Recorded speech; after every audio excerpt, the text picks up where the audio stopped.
Salam di dalam kasih Tuhan Yesus Kristus untuk saudara-saudaraku sekalian.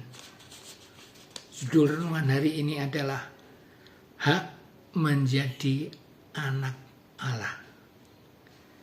Firman Tuhan yang mendasari diambil dari Injil Yohanes pasal 1 ayat 12 yang demikian bunyinya. Tetapi semua orang yang menerimanya diberikannya kuasa untuk menjadi anak-anak Allah, yaitu mereka yang percaya di dalam namanya. Saudaraku yang dikasihi oleh Tuhan Yesus, yang pertama, mana itu poin-poin yang penting dari firman Tuhan itu apa? Pertama, setiap orang yang menerima dan percaya pada Yesus sebagai Tuhan dan Juru Selamat pribadinya. Dalam Roma 10 ayat 9. Poin yang kedua, adopsi dari Allah, yaitu orang yang percaya, yang diangkat oleh kasih karena Tuhan Yesus menjadi anak-anak Allah atau keluarga kerajaan Allah. Yohanes 1 ayat 12.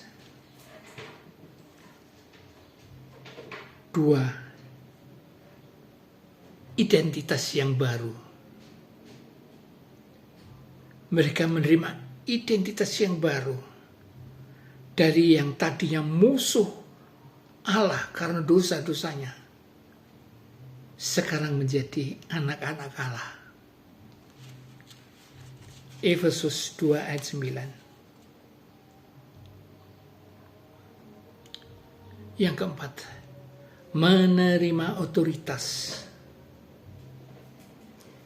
untuk hidup senantiasa dalam kekudusan, kebenaran, dan kasih. Roma 6 ayat 12 sampai 18. Roma 6 ayat 17 sampai 18. Poin yang kelima, mereka menjadi pewaris kerajaan Allah. Menjadi pewaris janji-janji Allah. Roma 8 ayat 13, ayat 17. Saudaraku yang dikasihi oleh Tuhan, sekarang yang kedua, praktek sekarang ini,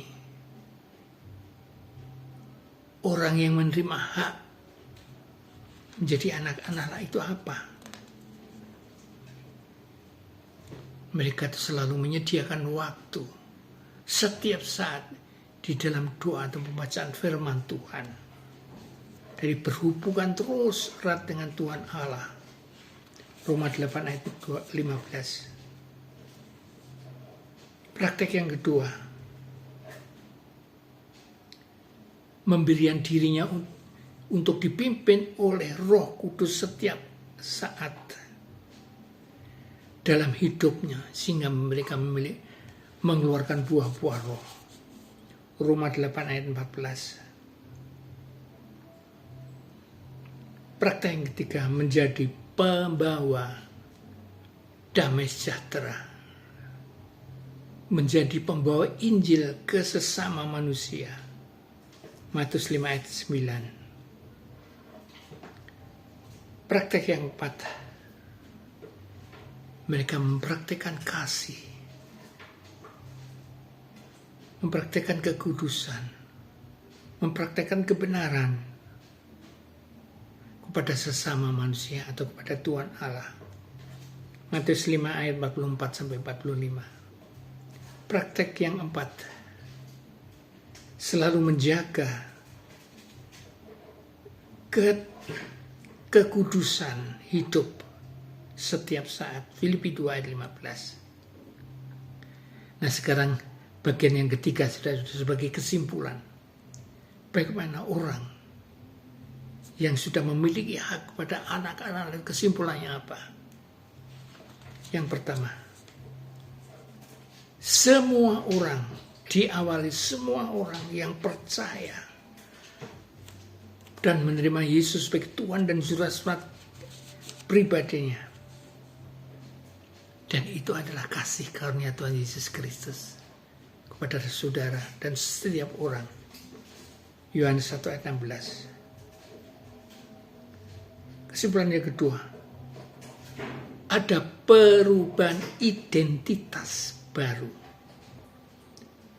Yang dulu dari musuh Allah karena dosa-dosanya, karena pemberontakan, menjadi warga kerajaan Allah yang baru. Luar biasa.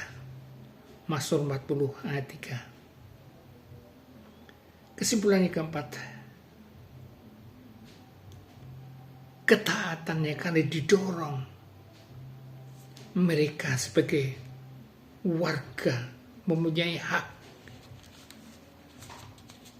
menjadi anak-anak Allah. Yohanes 14:5, ada dorongan dalam batinnya, dalam rohnya untuk menjadi anak-anak Allah. Kesimpulan yang keempat, menjadi anak-anak Allah terlihat karakter atau gaya hidupnya itu setiap hari seperti Kristus. Roma 8 ayat 29. Kesimpulan yang keempat,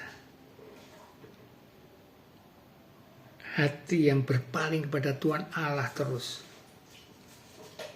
Hidup yang mencerminkan kasih. Yohanes 13 ayat 35. Kemudian kesimpulannya ke-6, dia tetap waspada. Karena yang mengelilingi setiap saat singa, iblis yang menjelma seperti singa yang mengelilingi setiap saat. Siapa yang begitu lemah akan diterkamnya. Dia waspada. Karena iblis tidak tinggal diam, saudara-saudara.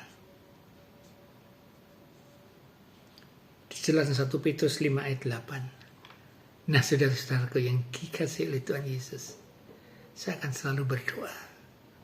Saudara dan saya memiliki hak untuk menjadi anak Allah. Sudah. Karena kita ada janji yang Tuhan Allah berikan. Kita memiliki waris atas janji-janji Tuhan dalam kehidupan kita sehari. Immanuel. Amin.